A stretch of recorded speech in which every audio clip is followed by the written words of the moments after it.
Merci, M. Sassier. Monsieur Guillon, donc on reste dans le domaine des finances et de l'immobilier, mais on va passer à l'acquisition d'un local qui se situe, j'allais dire qui se situe boulevard de la Libération. Au 10 boulevard de la Libération. Donc vous avez la parole. Merci, Monsieur le maire, mes chers collègues. En introduction, je rappellerai que la compétence en matière de santé relève de l'État et non des collectivités locales, quand bien même elles sont aujourd'hui nombreuses à devoir intervenir dans ce domaine de la santé, compte tenu des besoins de leurs habitants dans les secteurs concernés par la désertification médicale. Et ce ne sont pas dans notre pays que les secteurs ruraux qui sont concernés, de nombreuses villes également, y compris en Île-de-France. La ville de Viroflay est en effet classée depuis mars 2018 en zone d'intervention prioritaire par l'Agence régionale de santé, compte tenu des attentes et des besoins des habitants au regard de la diminution, au mieux de la stabilisation, du nombre de médecins en médecine générale exerçant à Viroflay. Au-delà des constats, ce classement en zone d'intervention prioritaire a toutefois deux atouts. Les médecins peuvent bénéficier d'aide à l'installation s'ils choisissent de venir à Viroflay, et la ville peut solliciter des subventions en vue d'acquérir des locaux favorisant leur installation. C'est ce que nous avons déjà engagé en centre-ville en 2018-2019, ce qui a permis d'éviter la fermeture d'une maison médicale et doit permettre l'arrivée de nouveaux médecins, ce qui n'est pas si simple. Aujourd'hui, nous constatons, dans un quartier situé à l'est de la ville, le quartier Verdun, la conjonction d'au moins deux facteurs. Les deux médecins généralistes qui exercent dans ce quartier, l'un à Chaville, mais juste en face de la place de Verdun, et l'autre à Vélizy-Bas, pourront faire valoir leur droit à la retraite d'ici quelques années et ne prennent quasiment plus de nouveaux patients. D'autre part, de nouveaux habitants arrivent ou vont arriver dans ce quartier. On vient de voir une délibération pour des constructions rue Arthur Petit, compte tenu des programmes immobiliers réalisés ou à venir. Il y a déjà dans ce quartier un déficit de médecins, en particulier de médecins généralistes, et la ville se doit d'anticiper et d'agir afin d'y remédier, autant que possible. Il s'agit donc d'étoffer l'offre de soins et tout particulièrement en facilitant l'installation de médecins généralistes qui viendraient exercer à Viroflay. Dans cet objectif, et constatant qu'un local en rez-de-chaussée était vide, inoccupé depuis déjà plusieurs années, nous avons engagé des négociations avec la société civile immobilière Albéa, propriétaire de ce local commercial situé dans le secteur du quartier de Verdun, précisément au 10 boulevard de la Libération, en vue de l'acquisition de ce bien. Pour être plus précis, et on voit une photo là actuellement, ce local est situé à l'angle du boulevard de la Libération et de la place Louis et Francine Gaubert. Ce local serait acheté par la ville, qui le louerait à des médecins. Il y a en effet la possibilité de créer 3 bureaux médicaux et une salle d'attente. Et pour être attractif, le montant du loyer serait positionné à des montants inférieurs au prix du marché. Ce local est situé sur la parcelle cadastrée section AD 856, parcelle qui a une contenance de 1060 m². Ce local a un accès direct et accessible aux personnes à mobilité réduite par le boulevard de la Libération, et il y a un autre accès pour les professionnels par le rez-de-chaussée de l'immeuble. Il se compose actuellement d'un espace au rez-de-chaussée, donc il y avait une boutique, un bureau et des toilettes, le tout d'une surface de 90 m². Comme indiqué, il est possible de créer 3 bureaux médicaux et une salle d'attente. Il y a également un sous-sol non accessible, avec un escalier en colimaçon, mais qui constitue une réserve en très bon état de 25 m². Les travaux de rénovation, d'aménagement et de mise aux normes seront bien évidemment nécessaires pour transformer ce local commercial en cabinet médical. Les différentes parties, donc la ville de Viroflay et la société civile immobilière Albéa, se sont accordées pour un montant de 435 000 €, sous réserve que les diagnostics thermiques ne révèlent pas de désordre de structure nécessitant des travaux lourds. L'Agence régionale de santé, avec laquelle nous sommes en contact depuis plusieurs années, a confirmé l'éligibilité de la ville à une subvention de 40% des frais d'acquisition et de travaux, avec un plafond de 250 000 €.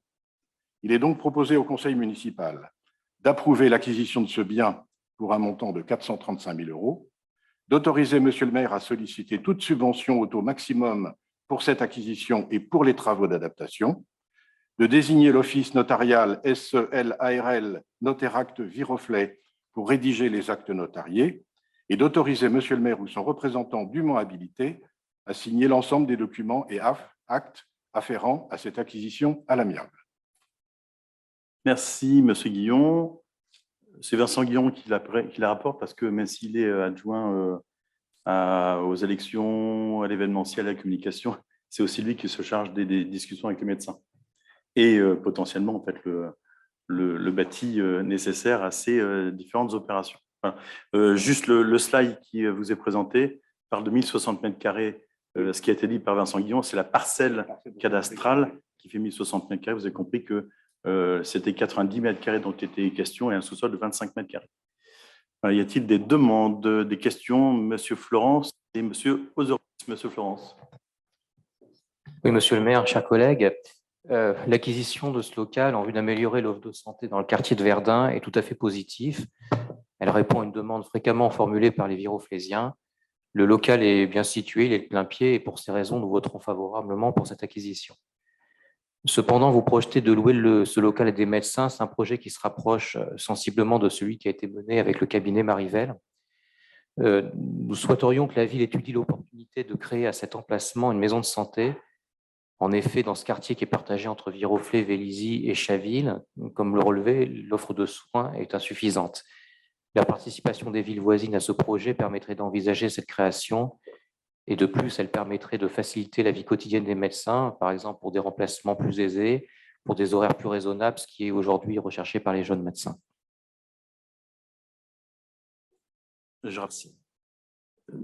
Comme l'a rappelé Vincent Guillon dans son introduction, dans le rapport, je rappelle aussi que la compétence santé est une compétence État.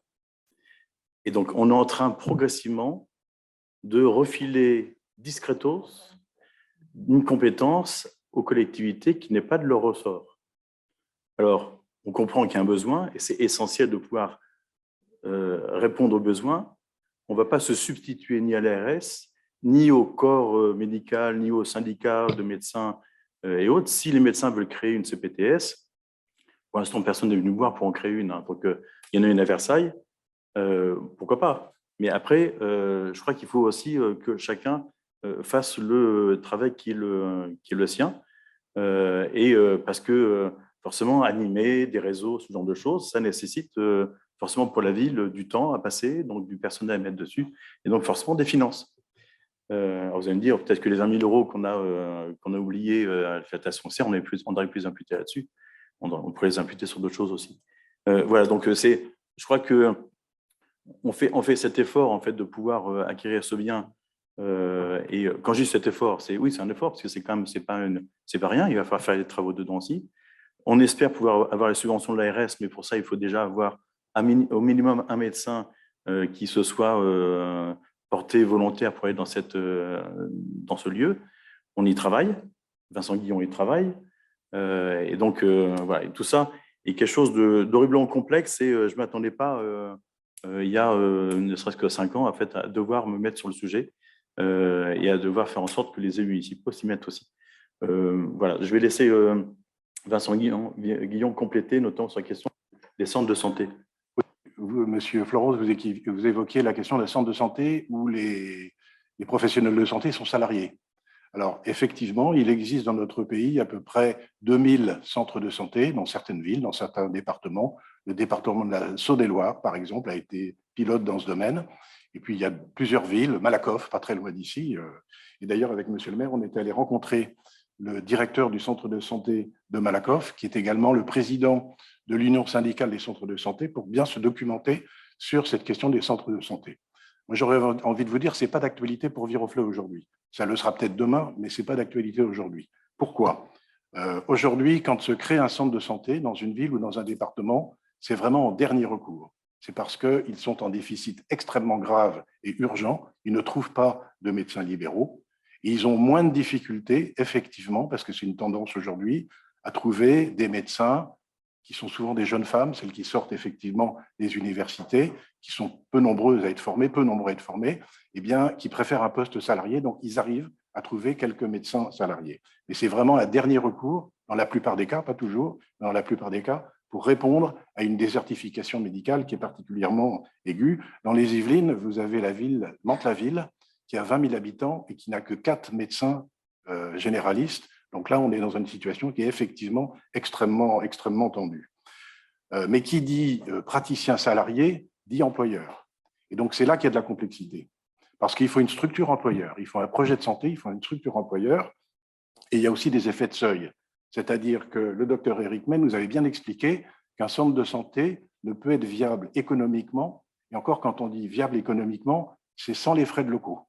Donc la plupart des centres de santé aujourd'hui arrivent, après quelques années, à équilibrer leur budget, mais sans la partie locaux. Donc ça veut dire qu'il y a des subventions départementales, communales, qui sont permanentes pour le fonctionnement des centres de santé. Et il faut une structure gestionnaire. Alors ça peut être une collectivité locale, ça peut être une mutuelle, ça peut être un établissement hospitalier, ça peut être une société coopérative, ça a été autorisé récemment, mais c'est tout un travail, il faut des ressources humaines pour arriver à gérer cette équipe de médecins, voire d'infirmiers, voire de dentistes. Et puis, il faut du personnel administratif, parce que dans un centre de santé, c'est le tiers payant. Donc, ça veut dire qu'il y a des transmissions, il y a des gestions financières qui sont à faire. Il y a quelques années, il y a un projet ambitieux, mais pas très réaliste, qui avait été avancé sur la ville de Vélizy. Donc, il aurait été éventuellement possible qu'une antenne de ce centre de santé soit sur Viroflay.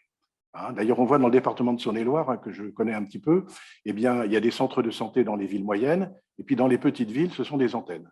Les villes de moins de 20 000 habitants ou moins de 15 000 habitants, ce sont des antennes et qui n'ont pas la gestion administrative. Donc, on ne peut pas faire un centre de santé dans ce lieu-là. Peut-être que dans 3, 4, 5 ans, effectivement, la question se posera à Viroflay.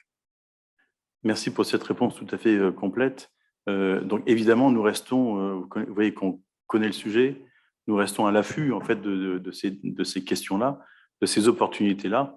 En tout cas, l'acquisition d'un local à cet endroit-là me paraît de bonne politique, de bonne gestion. Donc, on commence par là. On espère que la libération du numerus clausus qui est arrivée il y a peut-être 2 ans et qui portera ses effets d'ici 8 ans, permettra d'avoir un peu plus de médecins, ou en tout cas que les formations de médecins, les études, orientent un petit peu les nouveaux formés vers la médecine de ville, ce qui n'est pas forcément gagné, compte tenu, vous l'avez dit, de contraintes administratives qui sont de plus en plus importantes, et du fait que parfois la Sécu en fait, tarde un peu à rembourser aussi les médecins des consultations qui n'ont pas été payées par les patients.